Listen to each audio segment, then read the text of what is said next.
joyaux et de fausses pièces parmi les véritables. Je voudrais vous ramener dans, encore que nous considérons ces deux textes que nous venons de lire. À quel moment les joyaux étaient éparpillés? À quel moment les faux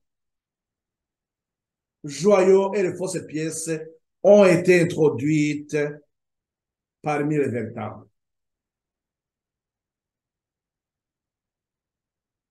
Remarquons que pendant l'histoire des Mélérites, il y avait des vérités qu'eux-mêmes ne comprenaient pas, mais Dieu les accompagnait parce que c'était l'histoire ils étaient la portée du message du premier et du deuxième ange, c'était de les préparer à tisser une relation avec Dieu, afin qu'ils puissent aussi recevoir la lumière qui va les accompagner dans le message du troisième ange. Donc, là, cette dernière phase que Mireille annonçait. C'était donc préparer le peuple qui se tiendra debout à la fin des temps. Mais donc, ce que nous avons constaté dans cette histoire des Millérites, avec le message du deuxième ange, c'est là où nous avons l'église de la Philadelphie. Dans cette église, Dieu l'a apprécié. Dieu l'a apprécié non pas parce qu'il comprenait bien toute la vérité, mais il marchait dans la lumière qu'ils avaient à ce moment-là. Donc, ce n'est pas dans ce temps-là, dans l'histoire des Millérites, qu'il y a eu des fausses pièces. Ce n'est pas à ce moment-là qu'il y a eu des faux joyaux. Non, ce n'est qu'après 1844 que nous allons voir justement l'accomplissement de ce mélange où les faux joyaux seraient parmi les véritables. Ainsi de suite, ça a continué, mais après, donc, on verra ce que l'Église va nous annoncer. C'est-à-dire que là, nous sommes juste au début, dans le message, donc nous avons, rappelez-nous ce que nous avons vu avec le message. Donc, cette histoire, avant d'arriver à l'étude que nous avons vu, le chemin que tu as suivi, avant d'arriver à la Odyssée, nous avons compris comment les deux groupes, un groupe qui a refusé la lumière, qui a refusé le message du troisième ange, cela n'a pas pu continuer dans la lumière, mais le petit groupe qui a continué dans la lumière, c'est celui-là qui a mis en place aussi la plateforme de ces 3 ans. Donc, ils étaient dans la compréhension, Dieu les éclairait davantage, et nous avons vu que c'est jusqu'en 1850, en 1850, c'est à ce moment-là que la carte de 1843 aussi, et il y a une autre carte de 1850 qui rectifiait quelques erreurs de chiffres qui étaient sur la carte de 1843. Donc, la plateforme, elle est mise en place. Toute la lumière, les doctrines de base, donc les joyaux, ils sont maintenant dans les places. La lumière est claire. Le peuple qui doit continuer. Mais après, nous avons vu comment ce qui s'est passé. C'est que malgré qu'ils avaient la lumière, il y a ceux qui ont commencé à amener des faux enseignements.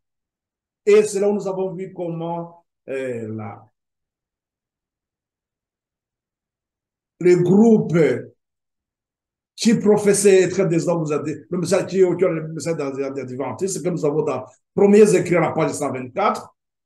Et ces groupes qui ont commencé à mener des faux enseignements, vous pouvez encore revoir ça, nous l'avons vu, et qu'à un moment donné, donc à partir de 1858,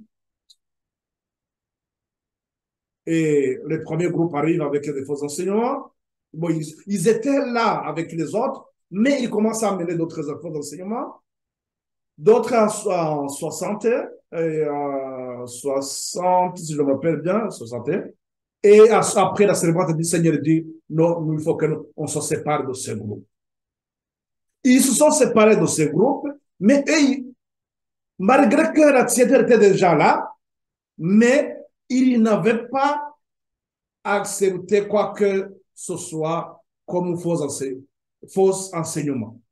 La raison pour laquelle ils s'éloignaient de ces d'autres groupes qui, malgré ils sont dans la lumière, ils ont compris le message adventiste, le message des trois anges, ils ont le sabbat, ils ont compris le sabbat aussi.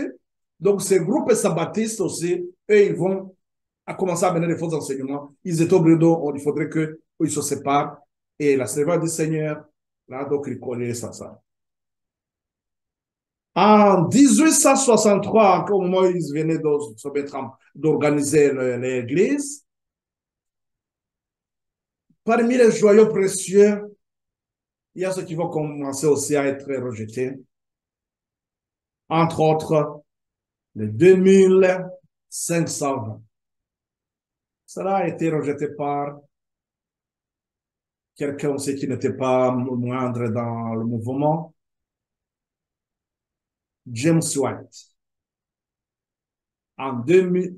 Donc, dès le début, ils ont rejeté 2520. Alors que sur la carte de 1843, vous avez, dans cette chaîne de prophéties que Miller a eue, nous avons la prophétie de 2520. Donc, si vous, dans vos communautés, là où vous êtes dans des églises gauche, si vous voyez que il n'y a aucune lumière qui se dégage de 2520, ce n'est pas de votre faute, effectivement, mais je pense que c'est le moment aussi, il faudrait qu'on arrive à comprendre ces joyaux précieux que Miller avait, qui doivent encore revenir éclairer le peuple. Mais donc, ça, ce n'était que le début.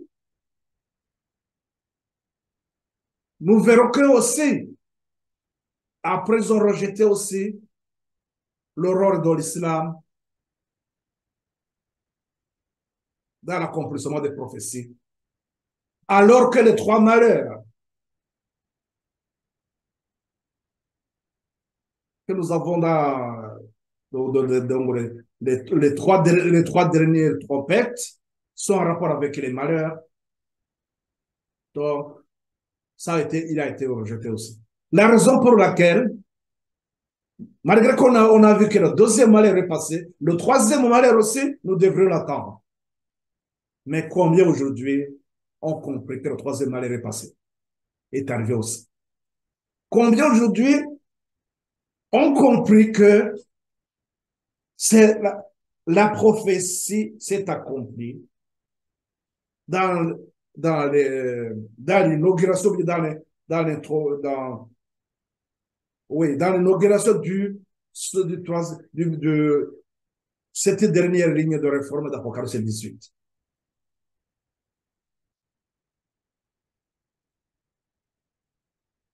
Je ne vais pas continuer d'arrêter parce qu'on y reviendra puisque je reviendrai sur ce songe de pour donner beaucoup plus d'explications. Là, j'essaie seulement d'annoncer tout simplement cette dernière ligne de réforme d'Apocalypse 18 qui est nécessaire pour ramener les joyaux dans les places et pour qu'une lumière beaucoup plus grande s'en dégage de la boîte ou de cette boîte, de cet écran qui doit contenir donc les joyaux précieux, les vérités des derniers temps, la vérité présente, avec laquelle nous pourrons annoncer le dernier message, le dernier avertissement. Mais qu'est-ce qui se passe donc là? Je pense que là, nous avons compris à quel moment ces faux enseignements sont arrivés. Après, on voit il va y avoir des déchets qui vont recouvrir les vrais joyaux, au point où la lumière aussi ne pourront plus éclairer. Donc, même le peu de lumière qu'on avait, au fur et à mesure que les déchets continuent à mener les déchets, à un moment donné, la lumière va s'obscurcir. Qu'est-ce que Miller nous dit? Ah oui, non, je voudrais souligner encore un point. Pourquoi il continue à disperser? Rappelons-nous que les témoignages ont été donnés pour ramener ou bien conduire l'Église dans la lumière. Et lorsque le témoignage, lorsque la Seigneur du Seigneur annonçait des témoignages, vous pouvez voir aussi dans les premiers écrits, il y a un point il nous parle de l'avertissement. Elle-même, elle avait peur vraiment d'annoncer ces avertissements parce qu'elle voyait que c'était des avertissements tranchants et qui risquaient de lui attirer des ennuis. Mais l'ange l'a averti, a dit non, il faut que tu annonces tout ce que je te dis. Elle a commencé à annoncer effectivement quand plus les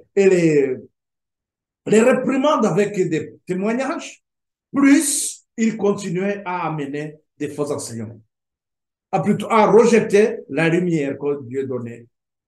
Alors que c'était cette lumière qui devrait les ramener à la repentance, entre autres accepter le conseil des témoins fidèles.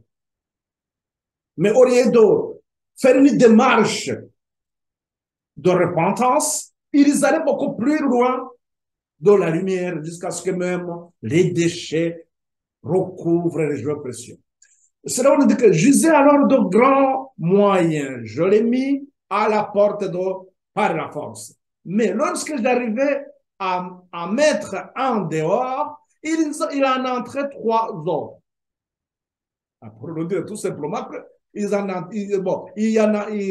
entrait 3 autres, apportant avec eux de la poussière, des copeaux, du sable et toutes sortes de déchets, jusqu'à ce que tout cela recouvre les vrais joyaux, de sorte qu'on ne pouvait plus les voir. Ils mirent aussi en pièces l'écran et en dispersèrent les morceaux parmi les déchets. Je me rendis alors compte que ma colère ne servait pas à grand-chose. Et découragé, je m'assis et me mis à pleurer.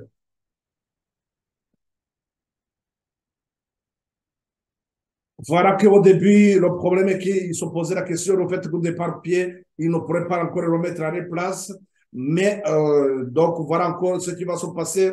Nous voyons que maintenant, ce n'est pas non seulement ils commencent à rejeter, à éparpiller ces joyaux, les enlever de les places, et puis maintenant, ils amènent les déchets. Et ces déchets, c'est quoi?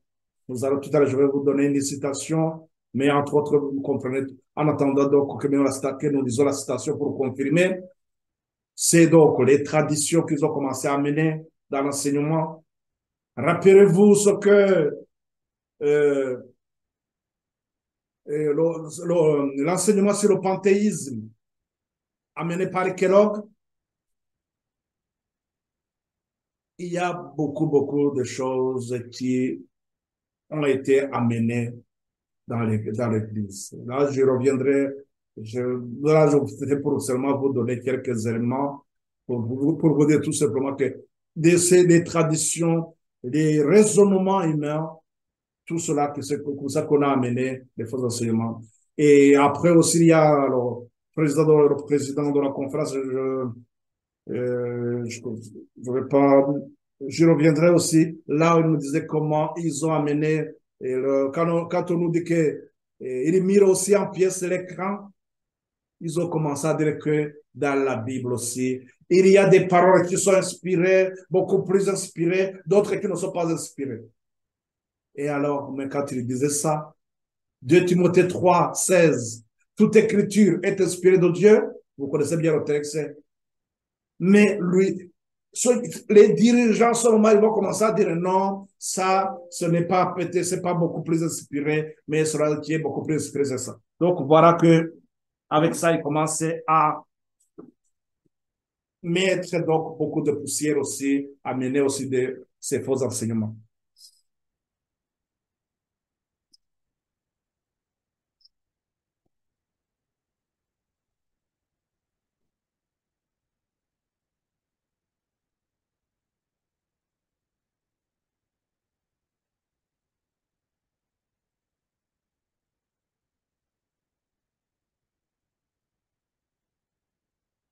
Vous m'excusez, j'avais un souci aussi d'électricité, de batterie.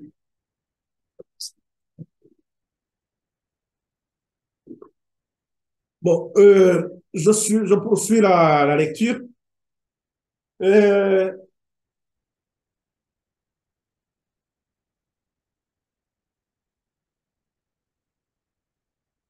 Tandis que je pleurais, et me lamentais sur la perte qui résulterait pour moi de toute cette affaire, je me souvins de Dieu et je l'implorais avec ferveur pour qu'il me vienne en aide.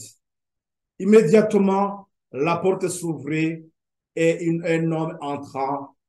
Après que tout le monde fut sorti, il tenait à la main un balai.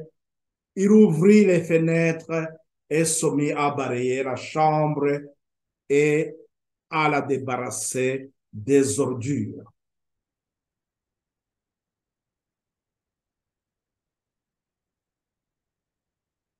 Donc, il va les débarrasser des ordures.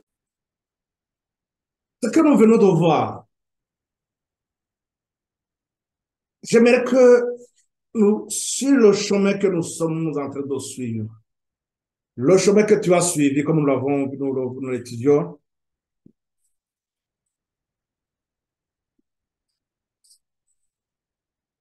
oui, le chemin que tu as suivi, cette série d'études, là, nous venons de voir que Miller, il a pleuré. Et après, il se souvient que il doit faire appel à Dieu.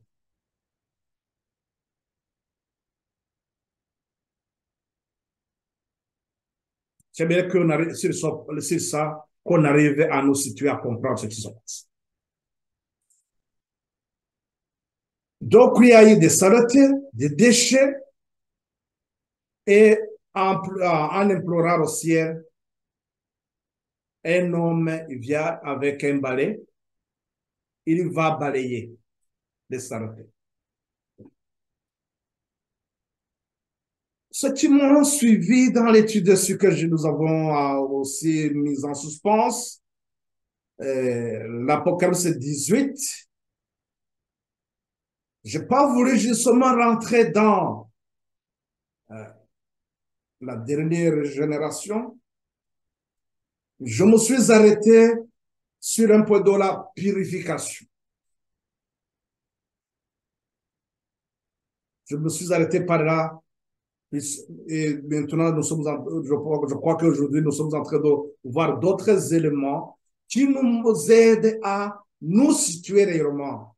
Puisque le moment où nous devons prendre le balai, le moment où nous devons mettre de côté toutes ces erreurs qui ont été introduites dans l'Église, nous comprenons là par là que nous sommes dans l'Apocalypse 18. L'Apocalypse 18, le premier appel, Apocalypse 18, 1 à 3. Cette dernière ligne de réforme d'Apocalypse 18 commence. Et donc, c'est-à-dire que c'est une nouvelle lumière qui dépend bien sûr de l'ancienne. Nous avons vu que donc cette dernière génération, elle est là pour balayer, enlever toutes ces saletés et amener le peuple dans la lumière.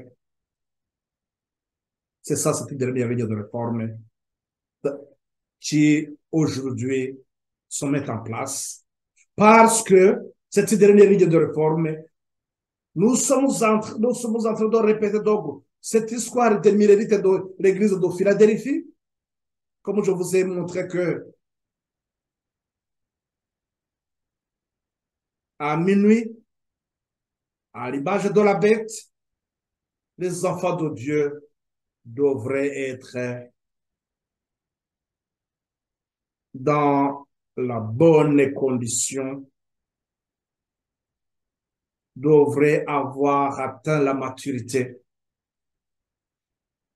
ne devrait avoir rien de faux dans ces entendements, dans ces enseignements, devrait être unis par la vérité, rien que par la vérité. Mais, rappelons-nous ce que nous avons vu, que Satan, il fera tout pour que les gens, pour que le message des trois anges ne soit pas compris sur la portée de ces messages, le temps et le lieu. Pour dire tout simplement qu'il fera tout pour que les gens ne comprennent pas l'histoire des Millérites. Alors que l'histoire des Millérites, c'est cette ligne de réforme qui va alimenter,